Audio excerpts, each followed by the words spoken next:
हमने अवाज आओ ने कड़ाकड़ कड़ाकड़ शू कि हमने 2 महीना पड़ी रह्यु है ने જોઈ શકો છો એટલે રિફ્રેશ થાય થોડી ઇંક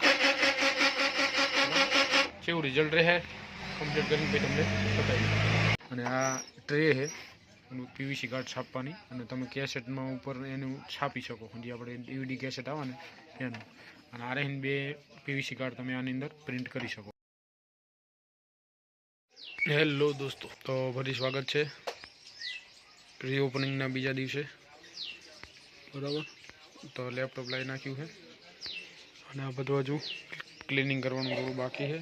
થોડી ઓલી મશીને આવી ગયું છે હવા મારવાનું બરાબર। આ મશીનથી હવા મારી દઈશું આપણે અને ઘડિયાળનો પાવર બદલવો છે બરાબર। પછી આમાં થોડુંક હમણાં પડ્યું રહ્યું છે ને એટલે થોડું ઇંક ઉપાડતું નહીં પ્રિન્ટર આવ્યું એટલે 8050 એટલે એને થોડું રિફ્રેશ કરી દઈશું, હેડ ક્લિનિંગ કરી નાખશું બરાબર। એ આની અંદર કઈ રીતના પ્રોસેસ થાય એ આપણે તમને સમજાવી દઈશું બરાબર। આ તો કમ્પ્લીટ છે, કાલ જ્યારે રોસું કાઢી હતી 7-8 જેવી કમ્પ્લીટ નીકળી છે બરાબર। આપણો QR કોડ છે, ડાયરેક્ટ ઓનલાઈન પેમેન્ટ થઈ જાય અને આ બધું જે સામાન પડ્યો હોય એ પહોંચાડી દઈશું ઘરે બરાબર। જેટલો જાય એટલો, જેટલી જરૂર છે એટલું અહીંયા રાખશું બરાબર। બાકી ચેનલમાં નવા હો આપણી તો ચેનલને સબસ્ક્રાઈબ કરી લેજો। Becharsinh Rajput vlog daily vlog આપણે અપલોડ કરીએ બરાબર। સપોર્ટ કરતા રહેજો અને વિડીયો પૂરેપૂરો આખો જોતા રહેજો, આભાર। તો કંઈક આ રીતના છે પહેલું સેટઅપ બરાબર।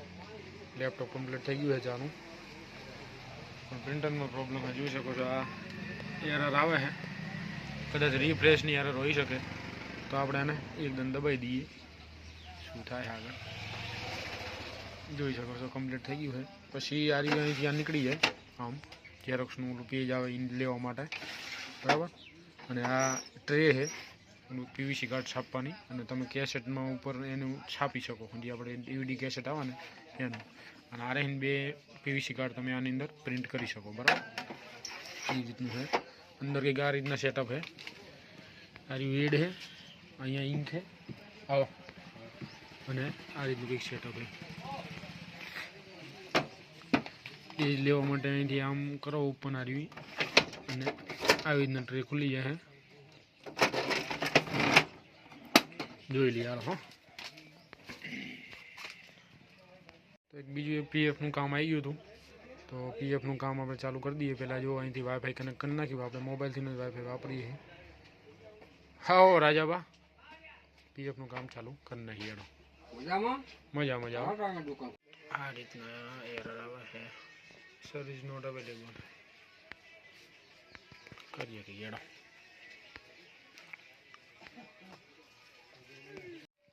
થોડોક નાસ્તો કરી લઈએ શ્રી હરિનો 10:30 વાગ્યા છે બરાબર। આજે ફરીથી એક કસ્ટમર આવી ગયા હતા પીએફના અને કામ હાલ્યા રાખે બરાબર। હવે આનું કંઈક સોલ્યુશન લાવશું આ પ્રિન્ટરનું, આ તો કમ્પ્લીટ જ છે ચાલો। હવે કેનરવાળા પ્રિન્ટરમાં જો મોબાઈલથી પ્રિન્ટ કાઢવી હોય તો પહેલાં શું કરવાનું, પહેલાં મોબાઈલમાં કંઈક PDF હોય કે ફોટો હોય એ આપણે ઈમેલ આઈડીની અંદર લઈ લેવાનો બરાબર। તો જોઈ શકો છો આપણે આ જે PDF હતી અબિયાલા તરે કાઢી એક PDF એ આપણે ઈમેલ આઈડી પર લઈ લીધી બરાબર। આની અંદર જોઈ શકો છો આપણું ઈમેલ આઈડી છે, ઈમેલ આઈડી પર લઈ લીધી આપણે। પછી ઈમેલ આઈડીથી એને ઓપન કરવાની બરાબર। જોઈ શકો છો આપણે આ ડાઉનલોડમાં ડેસ્કટોપ ઉપર જ હશે કદાચ, જોઈ શકો છો આ રહી PDF બરાબર। તો PDF ઉપર ક્લિક કર્યું આપણે, આના પર ડબલ ટેપ કરશું એટલે તરત આવી જાય, કાં તો આની અંદર જઈને આ પ્રિન્ટમાં આપી દેવાનું બરાબર। એપ્લિકેશન લોડિંગ લે આપણે હોટસ્પોટ કરી દઈએ બંધ બરાબર।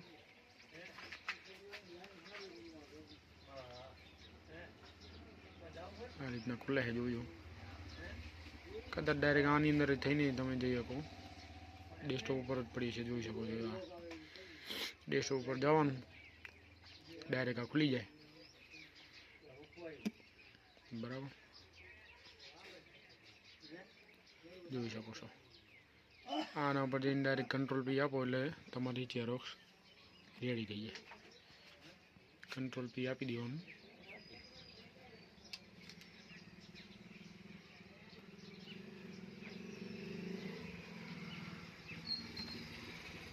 જોઈ શકો આ રીતના આવે એટલે આમાં તમારે ખાલી પ્રિન્ટર સિલેક્ટ કરવાનું રહે. આપણે જો LSC 50 છે અને G વાળું છે 2010. અને એક વસ્તુ ધ્યાન રાખવાનું આમાં, આની અંદર તમારે પ્રોપર્ટીમાં એકદમ જવું પડશે.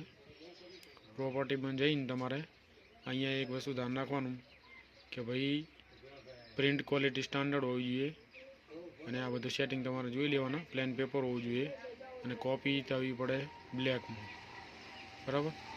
એટલે એ રીતના થોડું જોઈ શકો છો. આ બધું સેટિંગ છે એનું. પોર્ટેડ છે, આડું સાપે એ છે, 180 ડિગ્રી છે આ, બરાબર? જોઈ શકો છો. એટલે આ બધું ઓકે થઈ જાય એટલે આપી દેવાનું આપણે પ્રિન્ટ ઉપર ક્લિક, એટલે તમારી પછી પ્રિન્ટ ડાયરેક્ટ આવી જાય. ભાઈ એક વસ્તુ ધ્યાન રાખવાનું, આ તો આપણે જે એપ્સોનનું પ્રિન્ટર એવી વાઈફાઈ વાળું છે એટલે ડાયરેક્ટ આ કેબલ વેબલ કનેક્ટ કર્યા વગર થઈ જાય. શું કે હમણાં ચાલુ નહીં કર્યું એટલે ઝેરોક્સ કાઢતું નહીં, પ્રિન્ટ કાઢતું નહીં, એટલે એને હમ કરશું થોડું. પણ આ રીવી જે છે વાઈફાઈ વગરનું છે તેને આપણે કેબલ હારાયેલું એ આપણે લગાવ્યો હોય અને એ કેબલ અહીંયા આપણે લેપટોપમાં એડ કર્યો હોય, ડાયરેક્ટ કેબલથી પ્રિન્ટ થઈ જાય, બરાબર? તો બને ત્યાં સુધી આપણે મોબાઈલથી જ પ્રિન્ટ કરીએ છીએ. મોબાઈલથી પ્રિન્ટ આ એકદમ કમ્પ્લીટ ચાલુ થાય ને પછી તમને આપણે દેખાડશું, બરાબર? તો હવે બહાર થવા આવ્યા છે, સામાન મેં આ લઈ જઈએ ઘરે, બરાબર? જેટલું જાય એને એટલું ઓછું. હવે નીકળીએ જમવા જઈએ. હાલો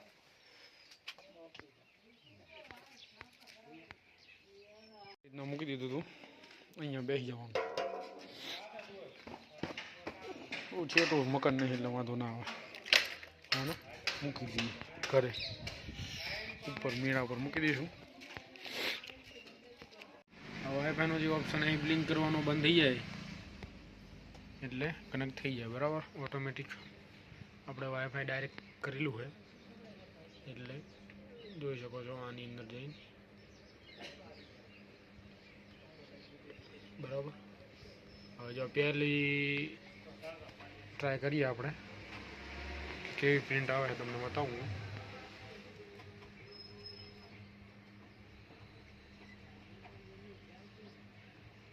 ડેસ્કટોપ વાળું લઈ લઈએ આપણે.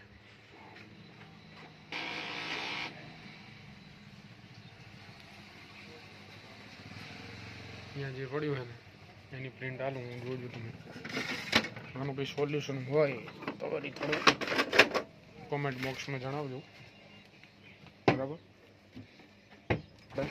યુઝ કરેલું પેપર લઈ લઈએ, ખોટા બીજા પેજ યુઝ કરવા એના કરતાં. બધી ઝેરોક્સો કાઢેલી છે,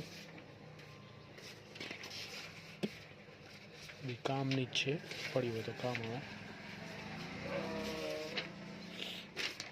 આનું કામનું નહીં, આને લગાવી દઈએ. આવી આવતી હતી ઝેરોક્સ જુઓ, કાઢી હતી આપણે પણ હાવ ઝાંખી.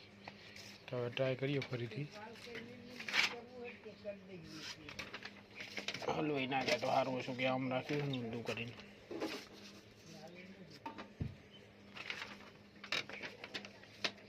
બરાબર? હવે હું આલુ પ્રિન્ટ, બરાબર? કેવી પ્રિન્ટ નીકળે જોજો તમે.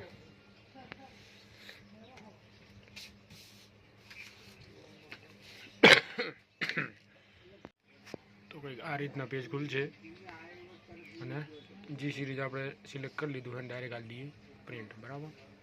પ્રિન્ટ આલી એટલે કમાન્ડ અહીંથી પહોંચી જાય. અહીંયા ડાયરેક્ટ વાઈફાઈ પ્રિન્ટર છે, કંઈ કેબલ બેબલ નહીં લગાવવાનું, બરાબર? શું આવ્યું? જીમાં આલ્યું આપણે. જીમાં નહોતું હાલવાનું, આપણે હાલવાનું હતું LSC 50માં, બરાબર? કંટ્રોલ P અને અહીંયાથી આપણે આને સિલેક્ટ કરી લેવાનું અને અહીંયા કંઈ જે આવ્યું હોય LSC 50 સિલેક્ટ કરી લેવાનું, બરાબર? પછી આલી દેવાની પ્રિન્ટ. આપણે જી વાળું તો આ સિરીઝનું છે અને LSC 50 આ છે, એટલે આને જોઈએ કઈ રીતના પ્રિન્ટ નીકળે. 2 મહિના પછી પહેલી પ્રિન્ટ કાઢીએ આપણે, બરાબર? જોઈએ પણ કેવી નીકળે છે. હાવ એટલે હાવ બ્લેન્ક આવે છે, એટલે હવે થોડું રીફ્રેશ હાલશું. બધી ઇંક એકદમ જામી ગઈ હોય કદાચ તેને ફ્રી કરવી પડશે. Check your ink level regularise બરાબર, એટલે થઈ જાય પરફેક્ટ જ આવતી પહેલાં મસ્ત ક્લીન આવતી એકદમ. પણ હવે આને રિફ્રેશ કરવી પડશે બરાબર. રિફ્રેશ કરવા માટે આપણે સેટિંગમાં જઈ શકો અને અહીંયાથી ડાયરેક્ટ સર્ચ પણ આપી શકો. અહીંયાથી આપણે હાલવાનું, આની અંદર સર્ચ આપી શકો તમે. કંટ્રોલ પેનલ સર્ચ મારવાનું, અહીંયા હોય તો જોઈ લેવાનું, ના હોય તો અહીંયા સર્ચ મારી દેવાનું. કંટ્રોલ પેનલ આવી ગયું, એના પર ટિક કરી દેવાનું બરાબર. ટિક કર્યા પછી આપણે હાર્ડવેર એન્ડ સાઉન્ડમાં જવાનું. અહીંયા ગયા પછી ડિવાઇસ એન્ડ પ્રિન્ટરમાં જવાનું બરાબર. એના પર ટિક કરી દેવાનું. ડાયરેક્ટ સેટિંગમાં આવી જાઉં અને આપણું જે પ્રિન્ટર હોય પ્રિન્ટર અને સ્કેનરમાં જવાનું. એના પરથી આપણે LIC 50માં જવાનું છે. આના અંદર ગયા પછી બધું અંદર તમે સેટ કરી શકો છો. તો આપણે પૈસા નહીં જવાનું આમાં પ્રિન્ટર એન્ડ પ્રેફરન્સમાં. પછી આ બધું ડિટેલમાં દેખાઈ આવે બરાબર. મેન્ટેનન્સ બોક્સનું શું છે, કઈ રીતના છે, કેટલું ઇંક લેવલ છે. તો હવે આપણે પહેલાં નોઝલ કમ્પ્લીટ કરી નાખીએ. એટલે આના પર ટીકાલવાનું એક જણા શું ટીકામ એટલે જોઈ શકો છો. પેલું પ્રિન્ટ માગે છે પણ આપણે પ્રિન્ટ નહીં કરીએ, પહેલાં આપણે હેડ ક્લિનિંગ કરી નાખીએ. હેડ ક્લિનિંગ માટે અહીંયા આના પર ક્લિક કરી દેવાનું, જોઈ શકો છો. અને ભાઈ સ્ટાર્ટ કરી દેવાનું. જેવું સ્ટાર્ટ કરશું આપણે એટલે આ રીતના આવશે અહીં કમાન્ડ. પછી અહીંયા કામ થઈ જાય સ્ટાર્ટ, જોઈ શકો. હમણાં અવાજ આવવાનો કડાક શું કે હમણાં 2 મહિના પડી રહ્યું છે ને, જોઈ શકો છો. એટલે રિફ્રેશ થાય થોડી ઇંક. કેવું રિઝલ્ટ રહે કમ્પ્લીટ કરીને પછી તમને બતાવીશ.